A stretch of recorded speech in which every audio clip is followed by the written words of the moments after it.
ओम ज्ञानतिमिरान्धस्य ज्ञानाञ्जनशलाकया चक्षुरुन्मिलितं येन तस्मै श्रीगुरवे नमः।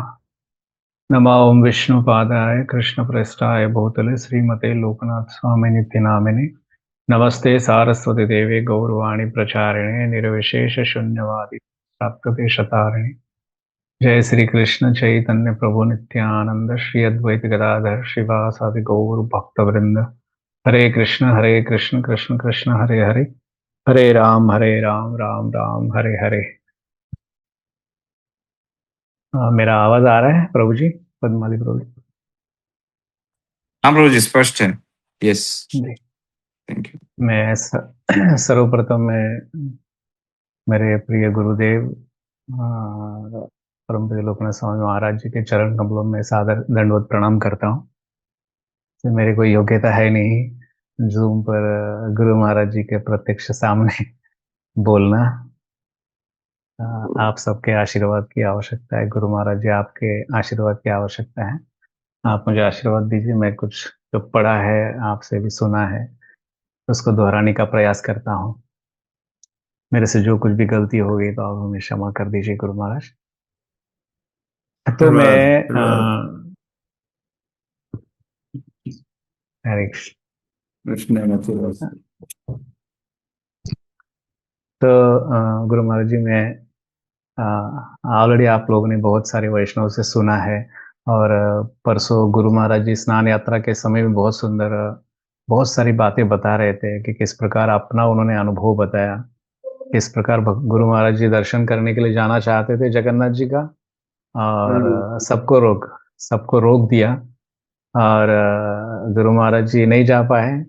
और एक्चुअली जिनको रोकना चाहिए थे वो जो विदेशी भक्त थे, जो विदेशी भक्त थे उनको एंट्री नहीं है। लेकिन हमारे गुरु महाराज जो भारत के है,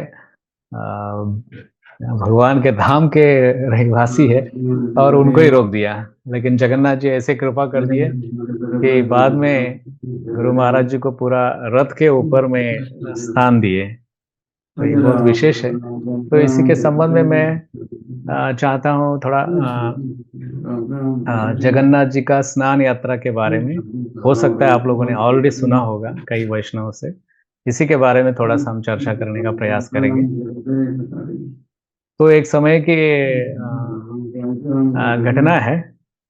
आप जानते हैं प्रभुपाद जी हमारे संस्थापक आचार्य, उन्होंने किस प्रकार से जगन्नाथ जी को भारत के बाहर लेकर गए। और ये श्रील प्रभुपाद जी का बहुत बड़ा असीम कृपा है कि जो जगन्नाथ जी मंदिर में रहते हैं और भारत में ये जगन्नाथपुरी में ग्रैंड रोड पर आते हैं, ऐसे उन भक्तों के लिए जो जिनको मंदिर में प्रवेश नहीं है, और हर उस भक्त के लिए जगन्नाथ जी खुद चलकर रथ के ऊपर आकर बैठते हैं। हजारों लाखों लोग उनको दर्शन करते हैं। लेकिन प्रभुपाद जी जानते थे कि ऐसे ऐसे भक्त रहेंगे तो सभी जो भारत के बाहर रहते हैं, और कई ऐसे लोग हैं भारत के बाहर जो भारत में नहीं आ पाते हैं। तो प्रभुपाद जी ने ऐसा किया कि जगन्नाथ जी को ही भारत के बाहर लेकर गए। गुरु महाराज जी स्नान यात्रा के दिन लेक्चर में कह रहे थे कि जगन्नाथ जी का जो जगन्नाथ जो जगह जगत के नाथ है, उनका असली नाम प्रभुपाद जी ने सार्थक कराया कि जगन्नाथ जी को पूरे दुनिया में लेकर गए। तो ऐसे ही गुरु महाराज जी के गुरु भाई है भगवान दास जी, उनके बारे में कहा जाता है कि जब वो जगन्नाथ जी का दर्शन करने के लिए जगन्नाथपुरी में मंदिर में प्रविष्ट होना चाहते थे, तो कई सारे भक्त उनके साथ में थे, तो उनको प्रवेश नहीं दिया गया, उनको रोका गया। तो उन्होंने फिर प्रयास किया, सोचा कि हम ऐसा करते हैं कि कुछ ना कुछ बड़े बड़े लोगों को मिलकर, जो राजनीति में है या बड़े बड़े पदों पर है, उनको मिलकर वहाँ के सरकार जो उड़ीसा की है, या अगर उस आगे जाकर दिल्ली में भी सरकार है, वहाँ जाकर कुछ चर्चा करके ये जो विदेशियों को किस प्रकार से अंदर में प्रवेश मिल सकता है, ऐसा वो सोच रहे थे ऐसा करने के लिए। तो हमेशा के लिए एक प्रकार से जगन्नाथ जी के दर्शन करने के लिए अंदर में सारे विदेशी लोग भी जा सकते हैं। और उन्होंने कई दिनों तक, महीनों तक प्रयास किया, कई सारे पेपर जुटाए और कई सारी मतलब कई बार उन्होंने चक्कर लगाए कई सारे ऑफिसों के। और एक दिन प्रभुपाद जी को उन्होंने लेटर लिखा कि प्रभुपाद जी, मैं बहुत प्रयास कर रहा हूँ कि जगन्नाथ जी के मंदिर में सारे विदेशी भक्तों को दर्शन करने का मौका मिले। और प्रभुपाद जी के ये भी लिखा उन्होंने कि मैं लेटर में कि अभी बहुत सारे पेपर, अभी उसमें से बहुत सारे हो गए, अभी बहुत एक छोटी चीज़ बची है, उसके बाद हमको मिल जाएगा। तो प्रभुपाद जी ने उनको रिटर्न लेटर लिखा और कहा कि बहुत सुंदर और सरल भाषा में अपने शिष्य को समझाया कि वो सारे प्रयासों को छोड़ दो और कहा अंग्रेजी में, if you want to see lord Jagannath, please come to LA. आपको यदि जगन्नाथ जी को देखना है तो आप लॉस एंजल्स में आ जाओ, आपको यहाँ जगन्नाथ जी मिल जाएंगे। जब उनको ऐसा कहा उस लेटर में श्रील प्रभुपाद जी ने रिटर्न में, तो जब वो लेटर पढ़े तो इतने प्रसन्न हो गए, वो सारे प्रयास जो कर रहे थे वो सारे प्रयासों को उन्होंने रोक दिया और वो फिर से आगे उस प्रयास में नहीं बढ़े कि जगन्नाथ के मंदिर में जाकर मुझे दर्शन करना है। और फिर ये ले जाकर लॉस एंजल्स में जाकर रथ यात्रा में उन्होंने भाग लिया। तो आप देख सकते हैं कि किस प्रकार से प्रभुपाद जी का असीम कृपा से पूरे संसार को जगन्नाथ जी का दर्शन हुआ। जगन्नाथ जी रथ में बैठकर चलते हैं और ऐसे-ऐसे लोग उनको दर्शन करते हैं और अपने जीवन को पवित्र और सार्थक बनाते हैं। तो जगन्नाथ जी का स्नान यात्रा जो है, एक प्रकार से हम सब भारतीय लोग जो है, वो उत्सव प्रिय है। ऐसे भी कहा जाता है मानव उत्सव प्रिय। मनुष्य को उत्सव की बहुत अ, एक प्रकार से उसको एक प्रेरणा मिलती है, एक उत्साह मिलता है और विशेष करके उत्सवों के द्वारा ये भक्तों को, और जो भक्त नहीं है, यदि वो उत्सवों के संपर्क में आ जाते हैं तो उनके अंदर भी सेवा भावना की वृद्धि होती है। तो इसलिए हमारे भारतीय संस्कृति में हमारे जो जितने सारे ऋषि मुनि हैं और हमारे जो वैदिक धर्म ग्रंथ है, इनकी सबकी बहुत विशेष कृपा है कि हमारे सनातन धर्म में कई सारे उत्सव हैं और उसी में से ये जो जगन्नाथपुरी में जो उत्सव होते हैं, वे सबसे ज़्यादा प्रसिद्ध हैं। और गुरु महाराज जी उस दिन बता रहे थे कि भारत में उड़ीसा में जगन्नाथपुरी में जो रथ यात्रा होता है, उसमें जो लोग आते हैं, वो सबसे ज़्यादा लोग होते हैं। लाखों की संख्या में लोग भीड़ करते हैं जगन्नाथपुरी में रथ यात्रा के समय और स्नान यात्रा के समय। और दूसरा बोलते हैं कि कहाँ? पंढरपुर में। श्री विट्ठल भगवान की जय। विट्ठल जी का दर्शन करने के लिए भी लाखों लोग यहाँ पर आते हैं, लेकिन सेकंड क्राउड रहता है, सेकंड नंबर का क्राउड जगन्नाथपुरी में सबसे ज़्यादा रहता है। तो स्कंद पुराण पुरुषोत्तम महात्म्य 29वां अध्याय में स्नान यात्रा के बारे में बहुत सारी सुंदर-सुंदर बातों को बताया गया है। ऐसे कहा गया है कि भगवान जगन्नाथ जी की कई सारी पूजा विधियाँ हैं, कई सारे अनुष्ठान हैं और कई सारे उपचारों का वर्णन उस ग्रंथ में दिया हुआ है। आप इसको ज़रूर पढ़िएगा, बहुत सुंदर वर्णन किया गया है।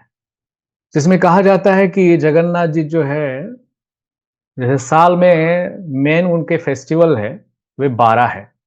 मेन 12 फेस्टिवल होते हैं और अभी वर्तमान में श्री मंदिर में लगभग 60 से अधिक उत्सव साल भर में चलते हैं। और इसमें तो कहा गया है, ब्रह्म पुराण और नारद पुराण के अंतर्गत कहा गया है कि स्नान और रथ यात्रा, इनका वर्णन इन 2 ग्रंथों में सबसे ज़्यादा आया है। ऐसे कहा जाता है कि वैसे तो 108 उत्सव और पर्व मनाए जाते हैं और उसमें लगभग 27 उपयात्राएँ होती हैं और उसमें 13 जो यात्राएँ हैं, वो बहुत प्रमुख यात्राएँ हैं। इसमें कहा जाता है कि कौन सी 13 यात्रा प्रमुख हैं। इसमें कहा जाता है कि ये जो अभी कुछ दिन पहले गया भगवान का स्नान यात्रा, उसको देव स्नान भी कहा जाता है। ये बहुत महत्वपूर्ण यात्रा है। यही यात्रा से या यही उत्सव से, स्नान यात्रा उत्सव से ही आगे सारे वर्ष भर जो उत्सव है वो कंटिन्यू चलते रहते हैं और लाखों लोग उसका लाभ उठाते हैं, वो भगवान का दर्शन करते हैं। दूसरा उत्सव उत्सव कहा जाता है, उसके बाद आता है रथ यात्रा। रथ यात्रा का उत्सव आप जानते हैं किस प्रकार से जगन्नाथपुरी में रथ यात्रा होता है। लोगों को खड़े रहने के लिए जगह नहीं मिल पाता है। फिर भी लोग क्या करते हैं, जगन्नाथ जी का एक कटाक्ष उनके बड़े बड़े नेत्रों को देखना चाहते हैं। तो ये दूसरा रथ यात्रा है। और तीसरा कहा जाता है, कौन सा उत्सव है, यात्रा, तो शयन। वो किस प्रकार से भगवान शयन करते हैं, वो एक बहुत सुंदर उत्सव होता है। चौथा कहा जाता है उत्तरायण में, मकर संक्रांति के समय, उस समय भी एक बहुत सुंदर उत्सव होता है। और पांचवा कहा जाता है दक्षिणायन, सूर्य जब दक्षिण में प्रवेश करता है कर्क राशि में, उस समय एक बहुत सुंदर उत्सव होता है। और छठा कहा जाता है पार्श्व परिवर्तन, मतलब भगवान अपनी पूछ बदलते हैं, मतलब एक साइड से दूसरे साइड में अपने शरीर को परिवर्तित करते हैं, उसको पार्श्व परिवर्तन कहा जाता है। और सातवां उत्सव है उत्थापन, भगवान को उठाया जाता है।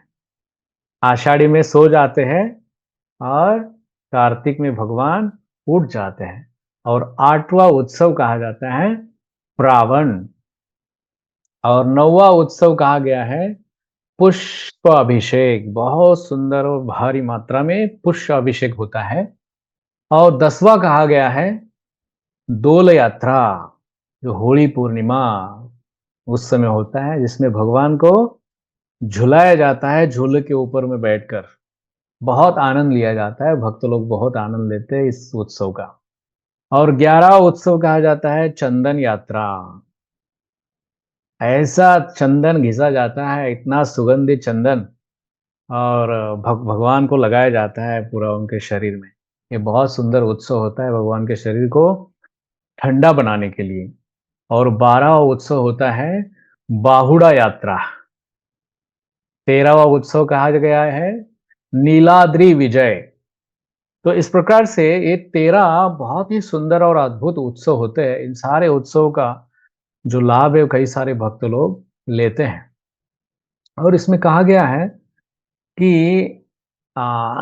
ये जो स्नान यात्रा है, जो ज्येष्ठ पूर्णिमा तिथि में श्री मंदिर जो है, वहाँ पे जो स्नान मंडप है, यही ज्येष्ठ पूर्णिमा से ही सारे उत्सवों की श्रृंखला कंटिन्यू होती है।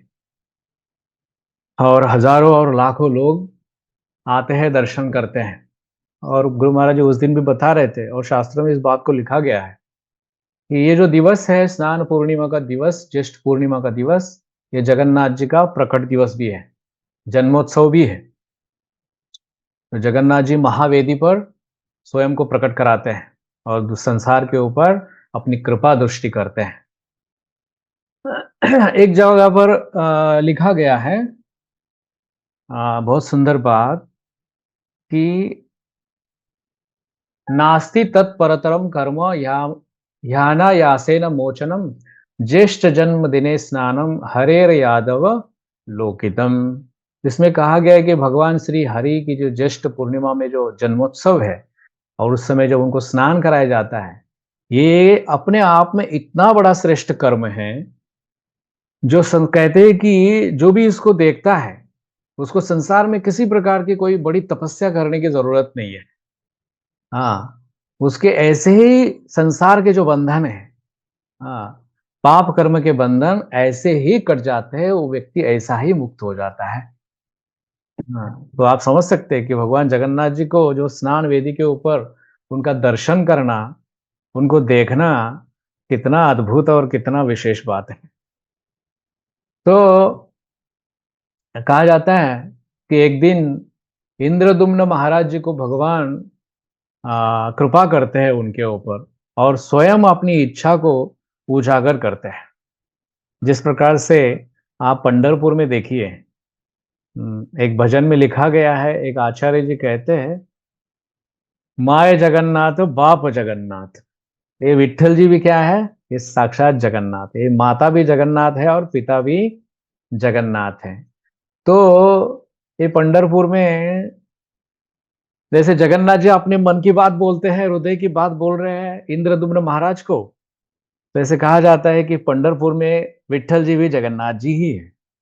इसीलिए तो कई बार कई साल हम यहाँ बहुत सुंदर रथ यात्रा मनाए, और कुछ समय कुछ कारणवश उसको रोका गया, और अभी फिर से गुरु महाराज जी की कृपा से, कृपा आशीर्वाद से पिछले साल से पुनः रथ यात्रा चालू है। इस बार 23 तारीख को है। बहुत सुंदर, पिछली बार बहुत सुंदर, अच्छा लोगों का रिस्पांस मिला। बहुत लोगों ने भाग लिया, कई लाख हजारों लोगों ने क्या किया, भगवान का नाम को श्रवण किया। तो हाँ, कहते हैं कि यहाँ जैसे जगन्नाथ जी अपने मन की बात कहते हैं, उसी प्रकार से भगवान विट्ठल भी अपने मन की बात कहते हैं। क्या कहते हैं कि देखिए, आप हमेशा हमेशा के लिए आकर जगन्नाथपुरी में नहीं रह सकते। अपना सारा संसार में जो कुछ काम धंधा, बिजनेस, आपके बाल बच्चे, परिवार, ये सब कुछ छोड़कर आप हमेशा के लिए पंढरपुर में या जगन्नाथपुरी में नहीं रह सकते। जो है वहां पर, वो तो बहुत ही भाग्यवान है। वो तो सारे चतुर्भुज हैं, भगवान के पार्षद लोग हैं। लेकिन बोलते हैं कि यदि नहीं आप आ सकते, आपने संसार में कोई बड़े बड़े शहरों में जन्म लिया है, तो भगवान कहते हैं कि कम से कम आषाढ़ी कार्तिकी विसरू नका मज, सांगीत से गुज पांडुरंगा। कि भगवान क्या बोल रहे हैं विट्ठलनाथ, कि अपने हृदय की बात, इसको मराठी में गुज कहते हैं, मतलब अंदर की बात, हृदय की बात भगवान बोल रहे। क्या बोल रहे हैं कि कम से कम आप हमेशा के लिए आके नहीं रह सकते, तो कम से कम क्या करिए, ये 2 बार आकर मेरा दर्शन जरूर कीजिए पंढरपुर में। और वो क्या है, कब? आषाढ़ी और कार्तिकी, ये 2 समय में आकर मेरा दर्शन कीजिए। तो पंढरपुर में ऐसा भगवान क्यों बोलते हैं? क्योंकि इसमें इसको कहा जाता है, स्कंद पुराण पांडुरंग महात्म्य में ये श्लोक गुरु महाराज जी भू वैकुंठ इस ग्रंथ में लिखे हैं। उसमें कहते हैं कि आषाढ़ी कार्तिकी, नहीं सॉरी, आषाढ़े तो शिते पक्षे एकादशाम विशेषतः पूजयत गोपवेशम तम पांडुरंगम स्थितम हरे। या आषाढ़ी और कार्तिक में क्या होता है, भगवान विट्ठल जी को गोप वेश में सजाया जाता है। इसीलिए समय निकालकर आषाढ़ी, अभी आषाढ़ी आ रहा है, गुरु महाराज जी का हम सबका सौभाग्य है, व्यास पूजा है, भारी संख्या में भक्तों को आना चाहिए गुरु महाराज जी का आशीर्वाद प्राप्त करने के लिए, उनकी कृपा दृष्टि पाने के लिए। तो कहते हैं कि ये 2 समय में आना चाहिए, क्योंकि भगवान यहाँ पर पंढरपुर में विट्ठल जी क्या करते हैं, गोप वेश में सजते हैं, उनका दर्शन होता है उस रूप में। जो कृष्ण का ब्रज में जो गोपवेश का रूप रहता है, वो यही देखने को मिलता है। तो उसी प्रकार से जगन्नाथ जी भी जगन्नाथपुरी में जब इंद्रदुम्न महाराज को कृपा किए, उनको दर्शन दिए, तो उनको कहते हैं कि हे इंद्रदुम्न, मेरी इच्छा है, मेरे हृदय की बात, क्या बोलते हैं कि ज्येष्ठ पूर्णिमा की तिथि में आपको क्या करना है, मेरा जन्म तिथि भी है वो, आपको क्या करना है कि उस दिन बहुत सारे शास्त्रोक्त विधि विधानों के द्वारा, बहुत सारे षोडशोपचारों के साथ मुझे महास्नान कराना है। क्या करना है, मुझे महास्नान कराना है। और ये भी बात बोलते हैं, ऐसा नहीं कि आपने सोच लिया और ये सब हो जाएगा। सोचने से नहीं होता है, ठीक है, ये सोच पहले रखनी चाहिए। सोचना है, यदि कोई कार्य को सफल बनाना है तो सोचना बहुत जरूरी है। लेकिन होता क्या है, संसार में बहुत सारे लोग सोचते रहते हैं, करते नहीं है, है ना? और कुछ लोग क्या होता है कि करते हैं, सोचते नहीं है, काम बिगड़ जाता है कि नहीं? तो इसलिए क्या करना है, सोचना भी है, और उस सोच को कार्यान्वयन में लाना है, उसको कार्य में लाना है, तभी वो फल प्रदान करेगी। तो क्या बोलते हैं, आपको इसको करना है, लेकिन ऐसा नहीं कि आपने सोच लिया और कार्य किसी, बस आपने दे दिया, नहीं।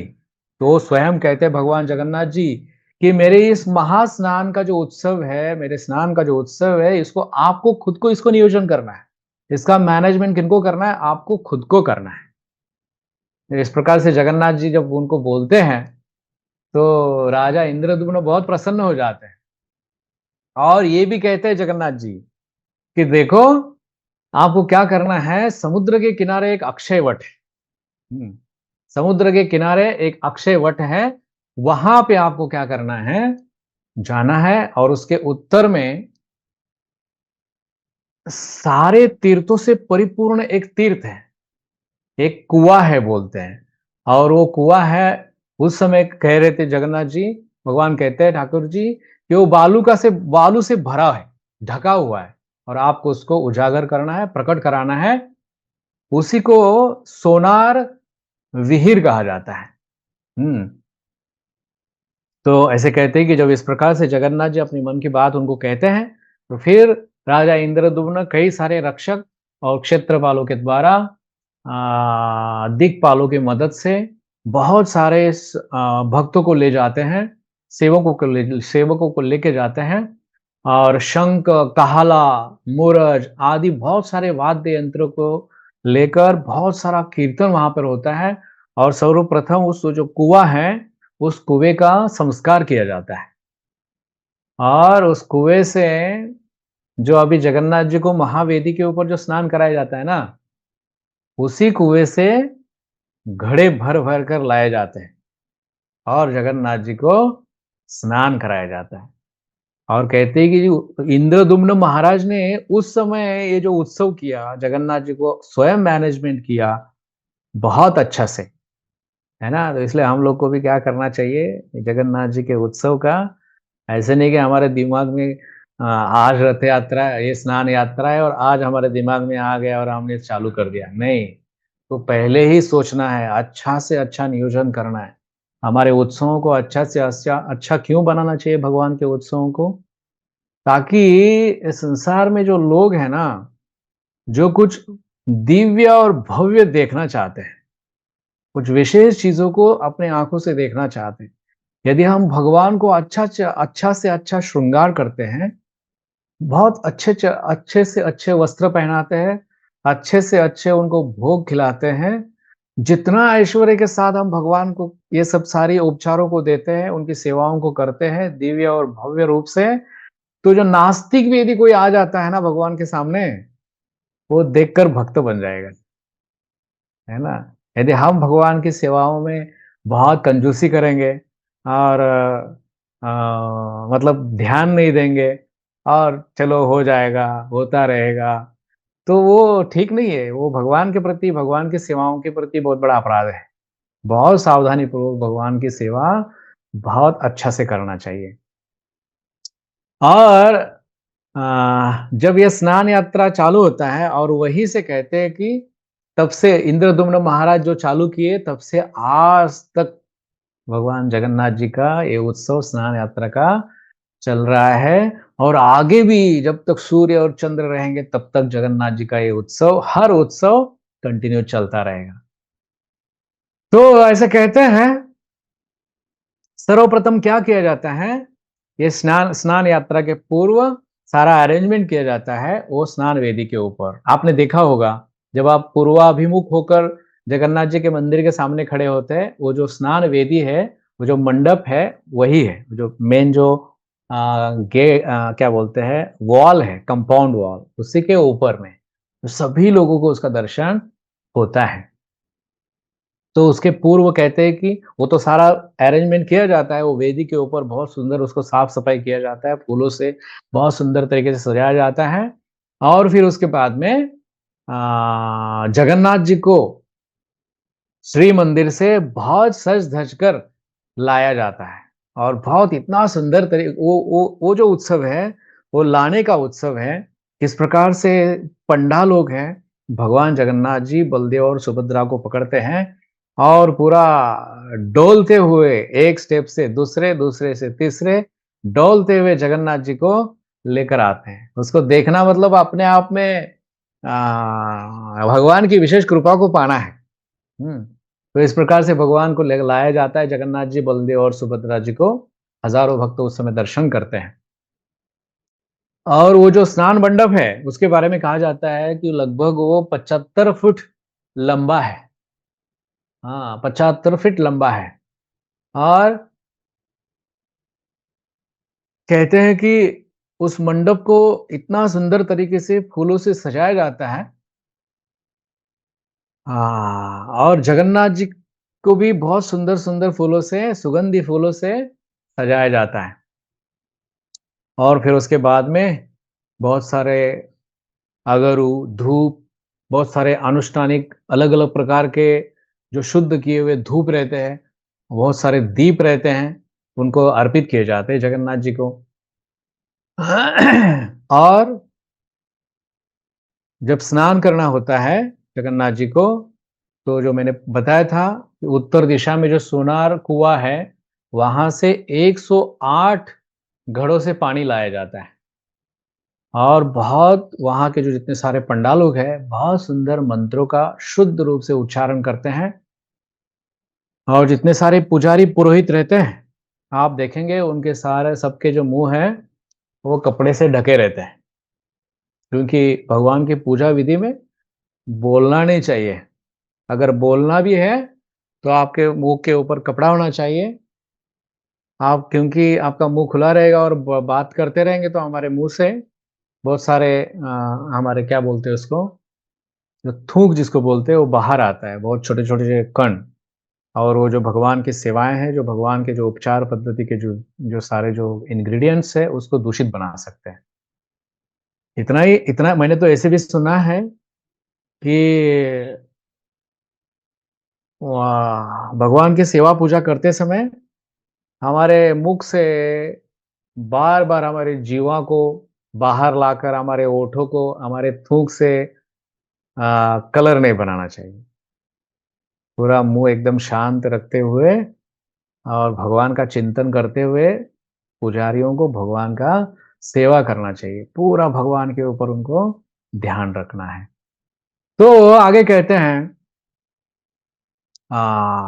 कि मतलब ये कहने का शास्त्रों में लिखा गया है, ये इसलिए कहा जाता है कि इवन दो हमारे मुँह से निकलने वाली थूक और साँस भी हमारी अशुद्ध साँस भी भगवान को स्पर्श न करें। और उसके बाद में बहुत सुंदर रेशमी वस्त्रों से जगन्नाथ, बलदेव और सुभद्रा जी को वस्त्र पहनाए जाते हैं, लगाया जाता है। और रेड कलर का पाउडर रहता है, जगन्नाथ जी, बलदेव और सुभद्रा जी को लगाया जाता है। और स्नान करते करते समय क्या किया जाता है? वैदिक मंत्रों का जाप किया जाता है सर्वप्रथम। और बहुत सारे पंडा लोग आपने देखा होगा कि किस प्रकार से वो कीर्तन करते हैं, बहुत मधुर आवाज़ में, शंख बजाए जाते हैं, घंटा एक सुर में बजाए जाते हैं। और जो भगवान के लिए स्नान करने के लिए जो 108 घड़ों का जल लाया जाता है, वो जो जल है, उसके अंदर कपूर रहता है, चंदन का लेप, गुलाब जल भी रहता है, उसमें मिक्स रहता है, अगरू रहता है, केसर रहता है। और कहा जाता है क्या रहता है? सर्व औषधि, कई सारे जड़ी-बूटियों का मिश्रण। और कहते हैं कि सर्व औषधि के बाद महाऔषधि रहता है। वो बहुत विशेष रूप से उसको शुद्ध बनाया जाता है उस दवाइयों को। और नाग चंपा के फूल रहते हैं। ये सारी चीज़ें उसमें मिक्स कराई जाती है और उस जल से भगवान को नहलाया जाता है। और कहते हैं कि मेरा समय हो रहा है, cut to short. Jagannath ji को 35 घड़ों से नहाया जाता है और बलदेव जी को 33 घड़ों से नहाया जाता है, नहलाया जाता है। और 22 घड़ों से सुभद्रा माता को नहलाया जाता है। इस प्रकार से टोटल होते हैं 108। और कहते हैं कि ये उत्सव इतना विशेष रहता है कि इस उत्सव को मनाने के लिए जैसे हम लोग जब जाते हैं दर्शन करते हैं और बहुत सारे पंडा लोग जगन्नाथ जी को नहलाते रहते हैं और अक्सर हम लोग देखते हैं, हमको चांस नहीं मिलता है। लेकिन कहते हैं कि देवलोक से देवता आते हैं जगन्नाथ जी को नहलाने के लिए। और कहते हैं कि क्या करते हैं देवता लोग आकर 1, 2, 3, 4 नहीं, कहते हैं कि मंगल सामग्री लेकर आते हैं, बहुत सुंदर पवित्र और बहुत शुद्ध रूप से सामग्री लेकर आते हैं। बहुत सारे विधि और मंत्रों से युक्त अभिषेक जल लेके आते हैं। और वो जल कौन-सा होता है? आकाश गंगा का जल रहता है, जगन्नाथ जी, बलदेव और सुभद्रा जी को नहलाने के लिए। आकाश गंगा का जल। और कौन से देवता आते हैं नहलाने के लिए भगवान को? आप सुनिए उनके नाम एक बार। कहते हैं कि इंद्र, चंद्र, सूर्य, धाता, विधाता, वायु, अग्नि, उषा, भग, आर्यमा, त्वष्टा, और दोनों पत्नी सहित विवस्वान भी आ जाते हैं। मित्र, वरुण, रुद्र, वसु, आदित्य, अश्विनी कुमार, विश्वदेव, मरुदगण, साध्यदेव, पितर, विद्याधर, पितामह, पुलस्त्य, अंगिरा, पुलह, कश्यप, अत्रि, मरीचि, भृगु, क्रतु, हर, प्रचेता, मनु, दक्ष, काल, यम, धर्म, मृत्यु, यमदूत, ये सारे देवता आके इकट्ठा हो जाते हैं चारों तरफ से, और भगवान को सुवर्ण कलशों के द्वारा, जो सुगंधित जल है, बहुत सारी औषधि और मंत्रों से और फूलों से भरे रहते हैं, और आकाश गंगा का जल उसमें रहता है, और सारे देवता भगवान को क्या करते हैं, जगन्नाथ जी को नहलाते हैं, स्नान कराते हैं, और फिर सब होने के बाद बहुत सुंदर श्लोकों से जगन्नाथ जी का स्तुति करते हैं, और फिर सारे देवता निकल जाते हैं। 2 मिनट बोल सकता हूँ क्या प्रभु जी? क्या मेरा आप टाइम हो प्रभु जी गया? कवर कर लीजिए आपका पॉइंट, नो प्रॉब्लम। हाँ। और कहते हैं कि अभी ये जो जगन्नाथ जी का जो स्नान यात्रा है ना, इसको देखने के बारे में ये ब्रह्म पुराण में बहुत सुंदर बातें बताई गई। साक्षात ब्रह्मा जी स्वयं कहते हैं ऋषियों को, कि कहते हैं कि जो भी व्यक्ति जगन्नाथ जी, बलदेव और सुभद्रा का जो जो मंडप है, उसके ऊपर जगन्नाथ जी को बैठे हुए देखता है, जो एक बार देख लेता है तीनों को उस वेदी के ऊपर, मंचक के ऊपर बैठे हुए, कहते हैं कि उसको अविनाशी पद प्राप्त हो जाता है। मतलब उसको भगवान का गोलोक वृंदावन प्राप्त हो जाता है। ये अविनाशी पद है। तो भगवत गीता में भगवान बोलते हैं अविनाशी तो तद्विद्धि। हाँ, भगवान का पद क्या है? आत्मा अविनाशी है, और भगवान का स्थान जो है वो भी अविनाशी है, गोलोक वृंदावन वैकुंठ। तो कहते हैं कि जो भी जगन्नाथ, बलदेव और सुभद्रा को उस मंचक के ऊपर बैठे हुए दर्शन करता है, केवल दर्शन करता है, उसको अविनाशी पद प्राप्त हो जाता है। और आगे कहते हैं कि सहस्र गोदान, मतलब 1000 गाय दान, और विधिवत भूमि दान भगवान के मंदिर के लिए, और कहते हैं अर्घ्य, भगवान को अर्घ्य देना, और आतिथ्य पूर्वक अन्न दान करना। मतलब जो भी अतिथियों के लिए हम भोजन बनाते हैं, अन्न दान करने के लिए, उनको रिस्पेक्ट के साथ हम क्या करते हैं, वो अन्न दान करते हैं। और विधिवत वृषोत्सर्ग, मतलब हम बैल को दान करते हैं, और ग्रीष्म काल में जल दान करते हैं, है ना? जैसे बहुत गर्मी पड़ता है, अभी बहुत चला चला गया बहुत सारा गर्मी, अभी धीरे धीरे ठंडा हो रहा है, 1 महीना बारिश लेट हो चुका है, तो बहुत सारा गर्मी था, लोगों ने अनुभव किया है, तो किस प्रकार से लोगों को जल की आवश्यकता है। तो कहते हैं कि ग्रीष्म काल में जलदान, और चांद्रायन व्रत का अनुष्ठान, और शास्त्रोक्त तरीके से 1 महीने तक जो उपवास करना, मतलब ये सारी बातें जो मैंने बताई, 5-6 बातें, 1 महीने तक उपवास करने का किसी तीर्थ में जाकर जो फल प्राप्त होता है, वो कहते हैं कि वही फल व्यक्ति को जगन्नाथ जी और बलदेव जी और सुभद्रा जी को उस मंचक पर बैठे हुए, उस रत्न वेदी पर बैठे हुए कोई देख लेता है, तो ये सारा फल उसको प्राप्त हो जाता है। इसलिए लाइफ में आकर एक बार जगन्नाथ जी को जगन्नाथपुरी में स्नान यात्रा के समय दर्शन करना चाहिए। आप देखिए कितना कितना विशेष बात यहाँ पर बताया गया है, केवल वहां जाकर भगवान को, जगन्नाथ जी को देखना। वहां जाकर ही नहीं, उधर तो जाना ही है, लेकिन बोलते हैं कि आपके शहर में रथ यात्रा हो रही है और स्नान यात्रा का उत्सव है, और आप भगवान को देख लेते हैं तीनों को, तब भी आपको ये सारे लाभ प्राप्त हो जाते हैं।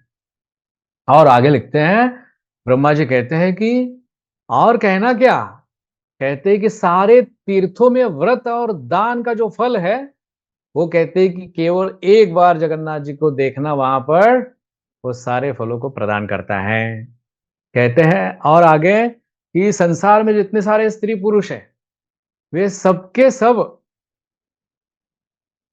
कहते हैं कि वो यदि जगन्नाथ जी को दर्शन करते हैं, वो स्नान वेदी के ऊपर में, स्नान वेदी के ऊपर, उनको भी सारे तीर्थों में स्नान करने का फल प्राप्त होता है। आप देखिए पृथ्वी के ऊपर कितने तीर्थ हैं, हमारे शरीर के ऊपर कितने रोम हैं, हमारे शरीर के ऊपर 3.5 करोड़ रोम छिद्र हैं। और कहते हैं कि इस पृथ्वी के ऊपर में 3.5 करोड़ तीर्थ हैं। और जब कोई व्यक्ति इस संसार में शरीर धारण कर लेता है, मनुष्य शरीर स्त्री पुरुष का, तो जब वो इन तीर्थों में स्नान करता है 3.5 करोड़, तब उसको मुक्ति मिल जाता है, तब उसका उद्धार होता है। लेकिन क्या बोलते हैं, एक बार इधर जगन्नाथ जी का स्नान दर्शन कराना, जगन्नाथ जी और बलदेव और सुभद्रा का, वो सारे तीर्थों का स्नान हो जाता है। और आगे कहते हैं, अगर कोई यदि व्यक्ति, ये जो जगन्नाथ जी को नहलाया जाता है जो पवित्र जल से, और उनको नहलाने के बाद वो जो जल है यदि किसी बद्ध जीव के शरीर के ऊपर में गिर जाता है, अगर उससे कोई अपने शरीर को पवित्र बनाता है, तो कहते हैं कि किसी स्त्री को यदि संतान नहीं प्राप्त हो रही ना, वो जल यदि उसके शरीर के ऊपर गिर जाता है, तो उसको वो पुत्रहीन स्त्री पुत्रवती बनती है। देखिए कितना विशेष बात। यदि कोई स्त्री रोगग्रस्त है, अगर किसी स्त्री को धन की बहुत इच्छा है, लालसा है, तो उसको वो भी प्राप्त हो जाता है यदि वो भगवान जगन्नाथ, बलदेव और सुभद्रा का वेदी के ऊपर दर्शन करते हैं। और उसमें बात कही गई है कि यदि जब जगन्नाथ जी, बलदेव और सुभद्रा जी उस वेदी के ऊपर में बैठे रहते हैं, और जब उनका स्नान हो जाता है, स्नान होने के बाद जो व्यक्ति उनको दर्शन करते हुए देखते देखते दक्षिण अभिमुख होकर परिक्रमा करता है ना, मतलब क्लॉकवाइज देखते देखते जगन्नाथ जी और बलदेव जी को और सुभद्रा जी को, यदि वो परिक्रमा करता है दक्षिण अभिमुख होकर और पूरा पूरब की तरफ फिर आता है, तो कहते हैं कि उस व्यक्ति ने यदि अपने किसी जीवन में यदि ब्रह्म हत्या किया है, तो ब्रह्म हत्या के पाप से भी मुक्त हो जाता है। और कहते हैं कि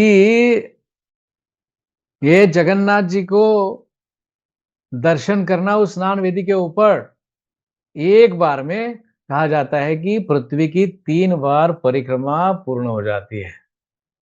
आप बताइए, कितना जगन्नाथ जी का विशेष कृपा है। जिसको पृथ्वी की परिक्रमा करनी है, ऐसी तो होगी नहीं, कर नहीं पाएंगे, है ना, उसने उतना धन और उतना शरीर में बल कहाँ है। तो हम यदि जगन्नाथ जी को दर्शन करते हैं स्नान के पश्चात, तो वस्त्र पहनते हैं, तो 3 बार पृथ्वी की परिक्रमा का फल मिलेगा। और कहते हैं, जितने सारे धर्मशास्त्रों में जो पुण्य कर्म बताए गए, उन सबका फल जगन्नाथ जी का जगन्नाथपुरी में दर्शन करने से मिलता है। तो ये है जगह भगवान जगन्नाथ जी के स्नान यात्रा का महत्व। तो आप सब लोग ऑलरेडी बहुत सारे सुने हैं, तो गुरु महाराज जी की कृपा से मैंने कुछ कहने के लिए, जो मैंने सुना है और पढ़ा है, आपको बताने के लिए प्रयास किया है। हरे कृष्ण कृष्ण कृष्ण हरे हरे, हरे राम राम राम हरे हरे। जगन्नाथ बलदेव सुभद्रा महारानी की जय। श्रील प्रभुपाद की जय। परम पूज्य लोकनाथ स्वामी महाराज गुरुदेव की जय। हरे कृष्ण। बहुत बहुत धन्यवाद प्रभु जी। आज मोहन रूप प्रभु ने एक प्रकार से हम जो पिछले 2 दिनों से श्रवण कर रहे हैं और कल भी जो श्रवण करने वाले हैं, आप सभी को याद होगा, श्रीमान अनंत शेष प्रभु का यह है कि महाप्रभु के जो भाव थे अन्न अवसर के समय या स्नान यात्रा के पश्चात, तो आज मोहन रूप प्रभु ने भी लगभग उसी विषय को जोड़ते हुए, उसी विषय को ताजा रखते हुए हम सभी के चेतना में चर्चा की है। तो आइए हम सभी एक हमारी परंपरागत पद्धति से महामंत्र का उच्चारण करके श्रीमान मोहन रूप प्रभु का हृदय पूर्वक आभार व्यक्त करते हैं।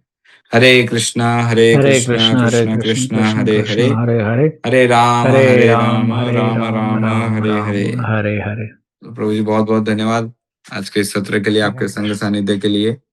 और हम सभी भक्तों से की ओर से आपसे अनुरोध करते हैं कि भविष्य में भी हमें आपका संग सानिध्य प्रदान करते रहिए, ताकि हम भी हमारे आध्यात्मिक जीवन में श्री प्रभुपाद जी के इस मिशन में, गुरु महाराज जी के कुछ न कुछ काम आ पाए।